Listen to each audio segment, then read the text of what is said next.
구글 자료를 봤더니 MR 자기장 센서가 종류별로 회사별로 좀 응답 속도가 좀 MR 자기장 센서는 응답 속도가 수십 나노점 매우 빠릅니다. 그래서 저는 이거 MR 이걸로도 지금 제 반도체가 이걸로 MR 센서로 다 해도 상관없겠다라는 생각이 들거든요. 아니면 그냥 기존의 감지 회로로 방식으로도 하셔도 되고요.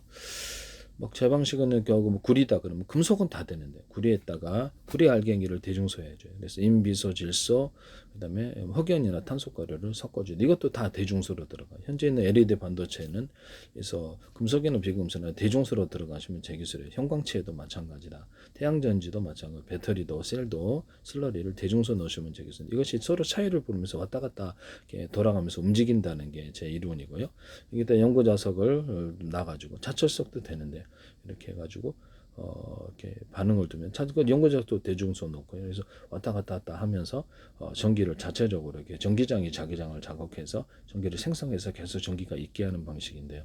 이러면 이게 자기도 뛰잖아요. 그래서 MR 센서로 이거를 수십 나노미터니까 이게 전기 다시 D램의 치명적인 약점 리프레시 전기를 읽고 다시 끌어들여서 읽은 다음에 다시 전기를 재충전하는 이런 부분 기술을 없애버린다는 거죠. 이것을 자기장을 측정해서 자기장이 있다는 것은 전기가 자기장을 건드렸기 때문에 이것을 파악할 수 있다. 그러면 응답 속도가 수십 나노초 수준이면 지금 DDR4하고 5가 10나노초 정도 되기 때문에 MR 자기장 센서가 더 낫지 않을까라고 생각이 듭니다. 아니면 지금 기존 방식대로 감지회로 방식으로 이걸 파악해도 된다 하시면 제 기술이 되겠습니다. 이거는 이제 커패시터로 만들어준다는 거죠. 커패시터에다 1과 0을 저장을 하니까 하시면 제 기술이 D램을 현재 대체할 수 있을 것으로 보입니다. 그다음에 뭐 속도 차이가 발열도 별로 없어요. 이거는 기존 방식에 비해서 금속과 비금속을 대중소로 들어가시면 제 기술이에요. 그것이 발열이 없게 하는 이유가 되는 것이죠. 이게 기술입니다. 더더 두 사이즈 이상 MR 뭐 LED 발광 다이오드, 레이저 발광 다이오드, 그다음에 펠티어 소자, 태양전지에 들어가는 LED 조명이 들어가는 LED 상관없이 다 그렇다라는 거죠. 반도체 중에 금속과 비금속 이런 것들을 대금속, 형광치에도 대중소로 들어가면 제 기술이다. 트랜지스터에도 마찬가지고요. 커패시터도 마찬가지다. 그래서 그다음에 또는 거기 뭐죠? 이렇게 뭐죠? 연구자석을 이렇게 어떤 순방향 역방향으로 해서 자기 배열을 바꿔주는 방식으로 해가지고 N극과 북극을 자기 모멘트를 바꿔주는 거죠. 예를 들어 영구적인 저장이 가능한데 MR 센서를 통해서 이것을 봐가지고 전기를 흘려보내. 여기다 구리를 좀 넣어가지고 구리 같은 대중소 넣어가지고 인비소, 질소, 뭐 이렇게 탄소 같은 거 첨가시키거나 흑역을 첨가시켜서 전기를 걸어주면 그래서 이것이 계속 자기장을 자극해서 자기를 있게 하는 방식도 돼요. 자기 배열을 바꾸는 방식 또는 자기가 있느냐 없느냐 자기장이 있느냐 여기서 이 방식으로도 가능하다. 그래서 MR 센서로 수십 나노초까지 가능하면 이것을 파악해서 이 방식이 이제 영구적인 저장이 가능. SSD도 HD도 다 제낄 수 있을 것으로 차이가 클 것으로 보입니다. 네. 아니면 뭐 기존에도 뭐 어떤 방식으로 가셔도 되고요. 네.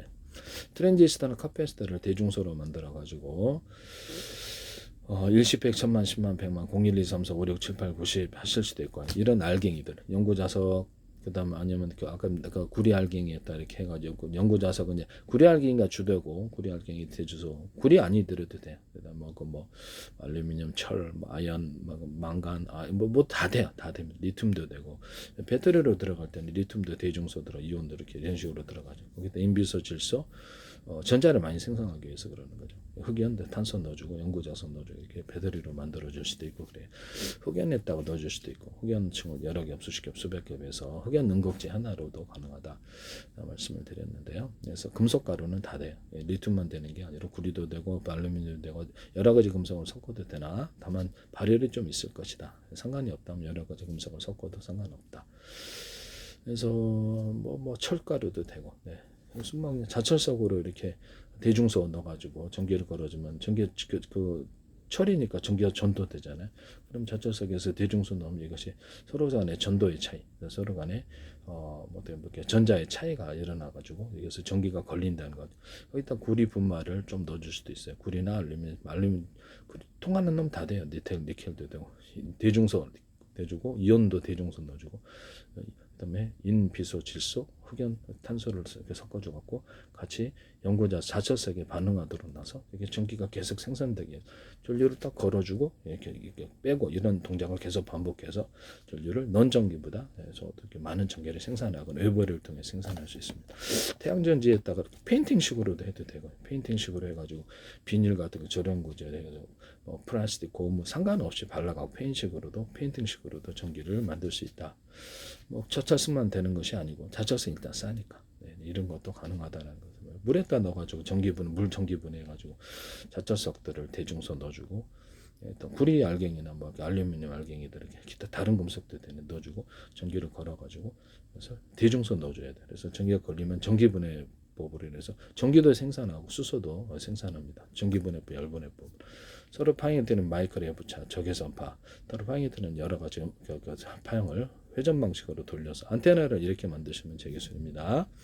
A사 레이더라든지 군사무기를 쓸 때도 회전 방식으로 돌리면 훨씬 더 에너지가 센데요. 물에다 상중하로 조사해서 전기분해법, 열분해법으로 사용합니다. 하시면 제 기술이 되겠죠. 어디에다 쓰시든지 이건 제 기술이다. 그래서 자기저항 센서의 종류 회사마다 좀 틀린 것 같은데 수십 나노초까지 가능하다면 이걸로 기존의 거 감지열을 대신하자는 거죠. 무하로 전기를 넣었다가 읽어가지고 전기가 다시 없어지면 다시 또 보충. 이거 전기가 많이 들고 발열도 많이 생기는 부분이라 하겠습니다. 저전력으로 구현할 수 있기 때문에 제 방식이 더 나을 수도 아니면 그냥 기존의 감지열의 방식으로도 가능하다. 남의 기술을 무단으로 사용하지 마세요. 모든 반도체는 제 기술을 사용하게 돼 있다고 제가 말씀을 드립니다. 네.